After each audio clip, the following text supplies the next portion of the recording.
ଯମରାଜ କହିଲେ, ମନୁଷ୍ୟକୁ ମୃତ୍ୟୁ ମାରେ ନାହିଁ, ଏହି 6ଟି ଅବଗୁଣ ମାରିଥାଏ। ଏକଦା ପ୍ରଭୁ ଶ୍ରୀରାମ ତାଙ୍କ ରାଜଭବନରେ ବସିଥିଲେ। ସେହି ସମୟରେ ଜଣେ ଯୁବକ ତାଙ୍କୁ କହିଥିଲେ ଯେ ତୁମର ପିତାତୁଲ୍ୟ ବୃଦ୍ଧ ମନ୍ତ୍ରୀ ସତୀ ହେବା ପାଇଁ ଆପଣଙ୍କର ଅନୁମତି ଚାହୁଁଛନ୍ତି। ଏହା ଶୁଣିବା ପରେ ଶ୍ରୀରାମ ତୁରନ୍ତ ସୁମନ୍ତଙ୍କ ଘରେ ପହଞ୍ଚି ସୁମନ୍ତଙ୍କ ରାଶିଫଳ ମାଗି ଦେଖିଲେ। ତାପରେ ଏହା ଜଣାପଡ଼ିଲା ଯେ ସୁମନ୍ତଙ୍କ ବୟସ 9999 ବର୍ଷ 11 ମାସ ଥିଲା। ଏହା ଦେଖି ଭଗବାନ ଶ୍ରୀରାମ ଗୁରୁ ବଶିଷ୍ଠଙ୍କୁ ଡାକିଲେ ଏବଂ ତାଙ୍କୁ କହିଲେ, ହେ ଗୁରୁଦେବ, ସତ୍ୟଯୁଗରେ ମନୁଷ୍ୟର ବୟସ 1,00,000 ବର୍ଷରେ ସ୍ଥିର ହୋଇଛି। ତ୍ରେତା ଯୁଗରେ ଏହା 10,000 ବର୍ଷରେ ସ୍ଥିର ହୋଇଛି। ଦ୍ୱାପର ଯୁଗରେ ଏହା 1,000 ବର୍ଷରେ ସ୍ଥିର ହୋଇଛି ଏବଂ କଳି ଯୁଗରେ ଏହା 100 ବର୍ଷରେ ନିଶ୍ଚିତ କରାଯାଇଛି। ତଥାପି ଯମରାଜ ମୋ ରାଜ୍ୟରେ ମୋତେ ଅପମାନିତ କରି ଏହି ନିୟମଟିକୁ ଖଣ୍ଡନ କରୁଛନ୍ତି। ମୋର ମନ୍ତ୍ରୀଙ୍କ କାର୍ଯ୍ୟ ଏପର୍ଯ୍ୟନ୍ତ ଶେଷ ହୋଇନାହିଁ। ଶେଷ ହେବାକୁ ଆହୁରି 9 ଦିନ ବାକି ଅଛି। ତେବେ ଯମରାଜ ତାଙ୍କୁ ଏଠାରୁ କାହିଁକି ନେଇଗଲେ? ମୁଁ ମଧ୍ୟ ଯମରାଜଙ୍କୁ ବନ୍ଧନ କରି ନେଇ ଆସିବି ଆଉ ସୁମନ୍ତଙ୍କୁ ପୁନର୍ଜୀବିତ କରାଇବି। ଏହା କହି ପ୍ରଭୁ ଶ୍ରୀରାମ ଗରୁଡ଼ ଉପରେ ବସି ଯମରାଜଙ୍କ ନଗରକୁ ଗଲେ। ବାଟରେ ସେ ସୁମନ୍ତଙ୍କୁ ଫାଶରେ ବନ୍ଧା ହୋଇଥିବାର ଦେଖିଲେ, ଯାହାକୁ ଯମରାଜଙ୍କ ଦୂତମାନେ ନେଇ ଯାଉଥିଲେ। ଏହା ଦେଖି ପ୍ରଭୁ ଶ୍ରୀରାମ ଯମଦୂତଙ୍କ ଠାରୁ ସୁମନ୍ତଙ୍କୁ ମୁକ୍ତ କରିଥିଲେ। ଏହା ଦେଖି ଭଦ୍ର ଭାବରେ ଯମଦୂତ କହିଲା, ହେ ରାଜା ରାମ, ଆମେ ଆପଣଙ୍କର କ'ଣ କ୍ଷତି କରୁଛୁ, ଯାହା ପାଇଁ ଆପଣ ଆମକୁ ଏହିପରି ଦଣ୍ଡ ଦେଉଛନ୍ତି?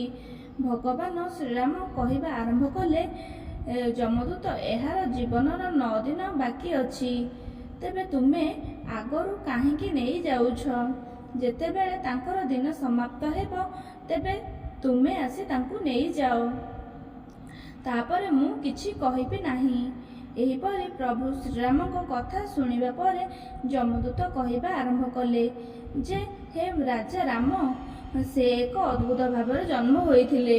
ପ୍ରଥମ ଦିନରେ ତାଙ୍କର ହାତ ଓ ପାଟି ତାଙ୍କର ମାତୃଗର୍ଭରୁ ବାହାରି ଆସିଲା ଏବଂ ଧୀରେ ଧୀରେ ତାଙ୍କର ପୂରା ଶରୀର ବାହାରକୁ ଆସିବାକୁ 9 ଦିନ ଲାଗିଥିଲା। ପଣ୍ଡିତ ତାଙ୍କୁ ଶୁଭ ମନ୍ତ୍ର ଦ୍ୱାରା ସୁରକ୍ଷା ଦେଇଥିଲେ, ତେଣୁ ତାଙ୍କର ନାମ ସୁମନ୍ତ ରଖାଯାଇଥିଲା। ପ୍ରଭୁ ଶ୍ରୀରାମ ଯେଉଁ 9 ଦିନ କଥା କହୁଛନ୍ତି ତାହା ସନ୍ଦେହ ଅଟେ, ତେଣୁ ଆମର କୌଣସି ଦୋଷ ନାହିଁ।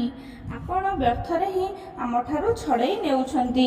ଏହିପରି ଭାବେ ଯମଦୂତଙ୍କ କଥା ଶୁଣିବା ପରେ ପ୍ରଭୁ ଶ୍ରୀରାମ କହିଲେ, ହେ ଯମଦୂତ, ଯେଉଁଦିନ ଜଣେ ମାତୃଗର୍ଭରୁ ଭଲ ଭାବରେ ଜନ୍ମ ହୁଅନ୍ତି, ସେହି ଦିନକୁ ହିଁ ଜନ୍ମଦିନ ବୋଲି ବିବେଚନା କରାଯିବ। ଯେଉଁଦିନ ଜନ୍ମଦିନର ଉତ୍ସବ ପାଳନ କରାଯାଏ, ପ୍ରକୃତରେ ଜନ୍ମଦିନ ସେହି ଦିନକୁ ହିଁ କୁହାଯାଇଥାଏ।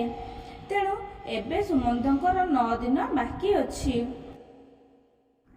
ଆପଣମାନେ ଏବେ ଯାଆନ୍ତୁ ଏବଂ 10ମ ଦିନରେ ଆସି ନେଇଯିବେ। ସେତେବେଳେ ମୁଁ ଆପଣଙ୍କୁ ଅଟକାଇବି ନାହିଁ। ଏହିପରି ପ୍ରଭୁ ଶ୍ରୀରାମ ଯମଦୂତଙ୍କୁ ଭର୍ତ୍ସନା ଦେଇ ସେମାନଙ୍କୁ ପଠାଇଦେଲେ। ଏଠାରେ ଯେତେବେଳେ ଶ୍ରୀରାମ ଅଯୋଧ୍ୟାକୁ ଫେରିଥିଲେ, ସୁମନ୍ତ ଜୀବିତ ଥିଲେ। ତାଙ୍କୁ ଜୀବନ୍ତ ଦେଖି ତାଙ୍କ ପରିବାର ସଦସ୍ୟ ଅତ୍ୟନ୍ତ ଆନନ୍ଦିତ ଥିଲେ। ସୁମନ୍ତ ତାଙ୍କ ଜୀବନର ଶେଷ ଦିନ ଜାଣିବା ପରେ ବହୁତ ଦାନ ପୁଣ୍ୟ କରିବା ଆରମ୍ଭ କରିଥିଲେ। ଅନ୍ୟପକ୍ଷରେ ଯମଦୂତ ଦୁଃଖୀ ହୋଇ ଫେରି ଯମରାଜଙ୍କୁ କହିଥିଲେ, ହେ ଯମରାଜ, ରାସ୍ତାରେ ଶ୍ରୀରାମ ଆମଠାରୁ ସୁମନ୍ତଙ୍କୁ ଛଡ଼ାଇ ନେଲେ, କାରଣ ତାଙ୍କ ଜୀବନରେ ଆହୁରି 9 ଦିନ ବାକି ଥିଲା। ସେହି 9 ଦିନ ସମାପ୍ତ ହେବା ପରେ ହିଁ ଶ୍ରୀରାମ ତାଙ୍କୁ ଆସିବାକୁ ଅନୁମତି ଦେବେ। ଯମରାଜ ଦୂତମାନଙ୍କ ଠାରୁ ତାଙ୍କର ପରାଜୟ ବିଷୟରେ ଶୁଣିବା ପରେ ଯମରାଜ କ୍ରୋଧରେ ଲାଲ ହୋଇଗଲେ ଏବଂ ଯମରାଜ ଶ୍ରୀରାମଙ୍କ ଉପରେ ଆକ୍ରମଣ କରିବାକୁ ଇନ୍ଦ୍ରଦେବ, ଅଗ୍ନିଦେବ, ବାୟୁଦେବ ଏବଂ ଯେଉଁ ଯେଉଁ ଦେବତାମାନଙ୍କ ଠାରୁ ସାହାଯ୍ୟ ମାଗିଲେ, ସମସ୍ତେ କହିଲେ, ହେ ଯମରାଜ, ତୁମେ ପାଗଳ ହୋଇଗଲ କି?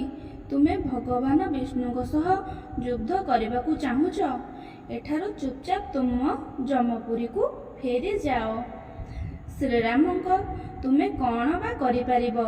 ଯେତେବେଳେ ସମସ୍ତେ ଯମରାଜଙ୍କୁ ସାହାଯ୍ୟ ମାଗିବାକୁ ମନା କରିଥିଲେ, ସେତେବେଳେ ଯମରାଜ ନିଜ ସେନାବାହିନୀକୁ ନେଇ ଶ୍ରୀରାମଙ୍କ ସହ ଯୁଦ୍ଧ କରିବାକୁ ଅଯୋଧ୍ୟା ଅଭିମୁଖେ ଯାତ୍ରା ଆରମ୍ଭ କଲେ। ସେଠାରେ ପହଞ୍ଚିବା ପରେ ସେମାନେ ସମସ୍ତ ଦିଗରୁ ଅଯୋଧ୍ୟା ନଗରକୁ ଘେରି ଦେଇଥିଲେ। ଯମରାଜଙ୍କ ଦ୍ୱାରା ଘେରି ରହିଥିବା ଅଯୋଧ୍ୟା ସହରକୁ ଦେଖି ପ୍ରଭୁ ଶ୍ରୀରାମ ଲବଙ୍କୁ ଯମରାଜଙ୍କ ସହ ଯୁଦ୍ଧ କରିବାକୁ ପଠାଇଲେ।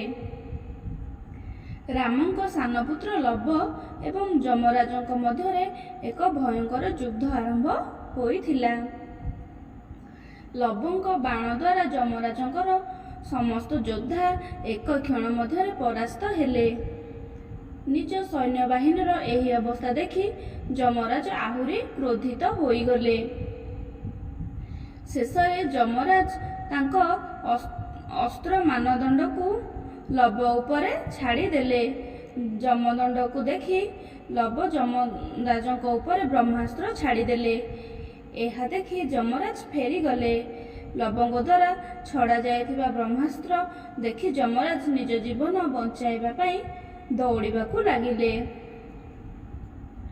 ଅନ୍ୟପକ୍ଷରେ ଯେତେବେଳେ ସୂର୍ଯ୍ୟଦେବ ଦେଖିଲେ ଯେ ଯମରାଜଙ୍କୁ ବ୍ରହ୍ମାସ୍ତ୍ରରୁ ରକ୍ଷା କରିବା କଷ୍ଟସାଧ୍ୟ, ସେତେବେଳେ ସୂର୍ଯ୍ୟଦେବ ଭୟଭୀତ ହୋଇ ରାମଙ୍କ ସାନ ପୁଅ ଲବଙ୍କ ନିକଟକୁ ଆସି ପ୍ରାର୍ଥନା କରି କହିଲେ ଯେ, ହେ ପୁତ୍ର, ଏହି ବ୍ରହ୍ମାସ୍ତ୍ରକୁ ଫେରାଇ ଯମରାଜଙ୍କ ଜୀବନ ରକ୍ଷା କର।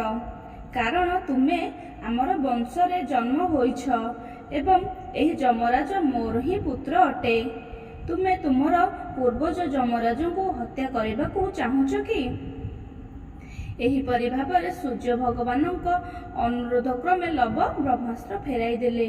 ତାପରେ ଯମରାଜ ପିତା ସୂର୍ଯ୍ୟଦେବଙ୍କ ସହିତ ଶ୍ରୀରାମଙ୍କ ନିକଟକୁ ଗଲେ। ଶ୍ରୀରାମ ସୂର୍ଯ୍ୟଦେବଙ୍କୁ ପୂଜା କଲେ ଏବଂ ଯମରାଜ ଶ୍ରୀରାମଙ୍କୁ କ୍ଷମା ମାଗିଲେ। ଯୁଦ୍ଧକ୍ଷେତ୍ରରେ ମୃତ୍ୟୁବରଣ କରିଥିବା ସମସ୍ତ ସୈନ୍ୟ ମାନଙ୍କୁ ତାଙ୍କ ଉପରେ ଇନ୍ଦ୍ରଦେବଙ୍କ ଅମୃତ ବର୍ଷା କରି ସେମାନଙ୍କୁ ପୁନଃଜୀବନ ଦେଇଥିଲେ। ଏହାପରେ ଶ୍ରୀରାମ ଯମରାଜଙ୍କୁ କହିଲେ ଯେ ପର୍ଯ୍ୟନ୍ତ ମୁଁ ଅଯୋଧ୍ୟା ନଗରକୁ ଶାସନ କରୁଛି, ତୁମେ କେବଳ ସେହି ଲୋକମାନଙ୍କୁ ନେଇପାରିବ ଯେଉଁମାନଙ୍କର ବୟସ ସମାପ୍ତ ହୋଇଛି। ସେହିଦିନଠାରୁ ରାମ ସମଗ୍ର ପୃଥିବୀକୁ ଘୋଷଣା କରିଥିଲେ ଯେ ଆଜିଠାରୁ କୌଣସି ମନୁଷ୍ୟ ନିଜର ଦୈନନ୍ଦିନ କାର୍ଯ୍ୟ ଛାଡ଼ିବା ଉଚିତ ନୁହେଁ। ବ୍ରାହ୍ମଣମାନଙ୍କୁ ଅପମାନିତ କରିବା ଉଚିତ ନୁହେଁ। କାହା ବିରୁଦ୍ଧରେ କୌଣସି ଅସନ୍ତୋଷ ପ୍ରକାଶ କରିବା ଉଚିତ ନୁହେଁ।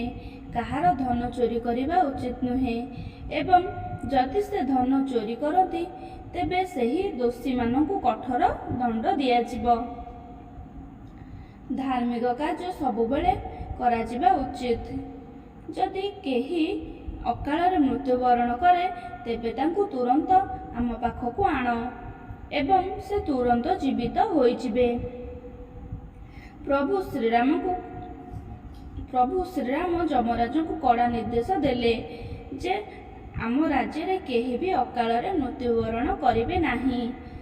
ତାପରେ ଯମରାଜ କହିଥିଲେ, ହେ ପ୍ରଭୁ, ମୁଁ କାହାକୁ ହତ୍ୟା କରିନାହିଁ। ସମସ୍ତେ ନିଜ ନିଜ କର୍ମ ଦ୍ୱାରା ଜନ୍ମ ଓ ମୃତ୍ୟୁ ପ୍ରାପ୍ତ କରିଥାନ୍ତି। ମୁଁ ତ ଖାଲି ନିମିତ୍ତ ମାତ୍ର। ମନୁଷ୍ୟ ନିଜର ଅକାଳ ମୃତ୍ୟୁ ପାଇଁ ନିଜେ ହିଁ ଦାୟୀ ହୋଇଥାଏ। ଏଥିପାଇଁ କୌଣସି ଦୋଷ ନାହିଁ। କେବଳ ମୋର ମାଧ୍ୟମ କରି ମୋତେ ଦିଆଯାଇଥିବା ଦାୟିତ୍ୱ ମୁଁ ପୂରଣ କରୁଛି। ଆପଣ ହିଁ ଯିଏ ମନୁଷ୍ୟକୁ ଜନ୍ମ ଓ ମୃତ୍ୟୁ ଦେଇଥାନ୍ତି। ଆପଣଙ୍କ ଦ୍ୱାରା ଲେଖାଯାଇଥିବା ବିଧାନକୁ ନା ଗୋଟିଏ କ୍ଷଣ କମ୍ କରିପାରିବି ନା ବଢ଼ାଇ ପାରିବି। ଏହା ତ ଆପଣଙ୍କ ହାତରେ ଅଛି। ପ୍ରଭୁ ଆପଣ ଚାହିଁଲେ ମୃତ୍ୟୁର ସମୟ ପୂର୍ବରୁ ମଧ୍ୟ ମୃତ୍ୟୁ ପ୍ରଦାନ କରିପାରିବେ। ଆପଣ ଚାହିଁଲେ ବ୍ରହ୍ମାଙ୍କ ଦ୍ୱାରା ଲିଖିତ ଲେଖାକୁ ମଧ୍ୟ ବଦଳାଇ ପାରିବେ ଏବଂ ଆପଣ ଏହିପରି କରିଛନ୍ତି ମଧ୍ୟ। ଆପଣଙ୍କ ରାଜ୍ୟର ଅଭିଷେକ ପାଇଁ ବଶିଷ୍ଠ ମୁନି ଏକ ଶୁଭ ସମୟ ବାଛିଥିଲେ। ତଥାପି ଆପଣ ରାଜା ହେବା ପରିବର୍ତ୍ତେ ଆପଣ ବନବାସ ଗମନ କରିଥିଲେ। ସବୁକିଛି ଆପଣଙ୍କ ଇଚ୍ଛା ଅନୁଯାୟୀ ଘଟେ। ସୁଖ ଦୁଃଖ, ଜୀବନ ମୃତ୍ୟୁ, ଲାଭ କ୍ଷତି ହେଉଛି ମଣିଷର ନିଜର କର୍ମର ଫଳାଫଳ। ଏହି 6ଟି ଅବଗୁଣ ମନୁଷ୍ୟର ଜୀବନକାଳ ବା ଆୟୁକୁ ହ୍ରାସ କରେ। ଗର୍ବ, ବ୍ୟର୍ଥ କଥା, ତ୍ୟାଗ, ହୀନତା, ଅଯଥା ଖାଦ୍ୟ, କ୍ରୋଧ, ବନ୍ଧୁମାନଙ୍କ ବିରୋଧରେ ବିଦ୍ରୋହ। ଏହି 6ଟି ଅବଗୁଣ ଧାରୁଆ ଛୁରୀ ସଦୃଶ ଅଟେ, ଯାହା ମନୁଷ୍ୟର ଆୟୁକୁ ହ୍ରାସ କରେ। ଏହି ଅବଗୁଣ ଯୋଗୁଁ ମନୁଷ୍ୟର ମୃତ୍ୟୁ ହୋଇଥାଏ। ରାବଣ, କଂସ, ହିରଣ୍ୟକଶ୍ୟପ ଏମାନଙ୍କୁ ମୃତ୍ୟୁ ଶେଷ କରିନଥିଲା। ସେମାନଙ୍କର ଗର୍ବ ସେମାନଙ୍କୁ ହତ୍ୟା କରିଥିଲା। ଶିଶୁପାଳ, ଦୁର୍ଯ୍ୟୋଧନ, ଶକୁନି, କର୍ଣ୍ଣ ସେମାନଙ୍କୁ ମୃତ୍ୟୁ ଶେଷ କରିନଥିଲା। ଏମାନଙ୍କୁ ସେମାନଙ୍କର ଅହଙ୍କାର ଦ୍ୱାରା ହିଁ ମୃତ୍ୟୁ ପ୍ରାପ୍ତ ହୋଇଥିଲା। ଯେଉଁପରି ମନୁଷ୍ୟ ଏହି ବଦଗୁଣ ତ୍ୟାଗ କରିନଥାଏ, ତାକୁ ତାର ନିଜ ଦୋଷ ମୃତ୍ୟୁର ନିକଟତର କରିଥାଏ। କ୍ରୋଧ ଏପରି ଏକ ଭୂତ, ଯଦି ଏହା କାହାର ମୁଣ୍ଡରେ ବସିଯାଏ, ତେବେ ଏହା ତାର ବୁଦ୍ଧି ଏବଂ ବିବେକକୁ ଖାଇଦିଏ ଏବଂ କ୍ରୋଧ ଯୋଗୁଁ ସେ ଏପରି କିଛି କାମ କରିଦିଏ ଯେ ସେ ନିଜେ ମୃତ୍ୟୁ ପର୍ଯ୍ୟନ୍ତ ସ୍ୱୟଂ ହିଁ ପହଞ୍ଚି ଯାଇଥାଏ। ଖାଦ୍ୟ ପ୍ରସଙ୍ଗରେ ମଧ୍ୟ ସେତେବେଳେ ମଣିଷ ଏତେ ଛୋଟ ହୋଇଯାଏ ଯେ ସେ ଭଲ କି ଖରାପ କିଛି ବି ଦେଖେ ନାହିଁ। ଭୋଜନ ଯୋଗ୍ୟ ଜିନିଷ ମଧ୍ୟ ଖାଏ ଏବଂ ଯାହାର ଭୋଜନ ଯୋଗ୍ୟ ନୁହେଁ ତାହା ମଧ୍ୟ ଖାଇଥାଏ। ବିଭିନ୍ନ ପ୍ରକାରର ଅଖାଦ୍ୟ ବା ବିଷାକ୍ତ ପଦାର୍ଥ ଖାଇବା ଦ୍ୱାରା ଜଣଙ୍କର ଆୟୁ କମି ଯାଇଥାଏ। ଏଥିରେ ମୃତ୍ୟୁର ଦୋଷ କ'ଣ?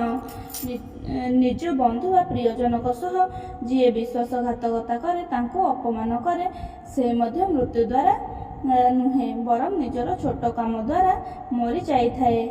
ଭଗବାନ ଶ୍ରୀରାମ ପ୍ରମାଣ କରିବା ପରେ ଯମରାଜ ତାଙ୍କ ଯମପୁରୀକୁ ପୁଣି ଥରେ ଫେରିଗଲେ। ଆଜିର କାହାଣୀକୁ ମୁଁ ଏଇଠାରେ ଶେଷ କରୁଛି। ଯଦି ଆପଣଙ୍କୁ ଏହି ଭିଡ଼ିଓଟି ଭଲ ଲାଗିଛି ତେବେ ଭିଡ଼ିଓକୁ ଲାଇକ୍ କରନ୍ତୁ ଏବଂ ଚ୍ୟାନେଲରେ ନୂଆ ଆସିଥିଲେ ଚ୍ୟାନେଲକୁ ସବସ୍କ୍ରାଇବ୍ ନିହାତି କରନ୍ତୁ ଏବଂ ଆପଣଙ୍କ ସାଙ୍ଗମାନଙ୍କ ସହିତ ମଧ୍ୟ ସେୟାର କରନ୍ତୁ। ପୁଣି ଥରେ ଆସିବି ଆଉ ଏକ ନୂଆ କାହାଣୀ ନେଇ। ଭିଡ଼ିଓଟିକୁ ଶେଷ ପର୍ଯ୍ୟନ୍ତ ଦେଖିଥିବାରୁ ଆପଣଙ୍କୁ ହୃଦୟରୁ ବହୁତ ବହୁତ ଧନ୍ୟବାଦ। ଜୟ ଜଗନ୍ନାଥ।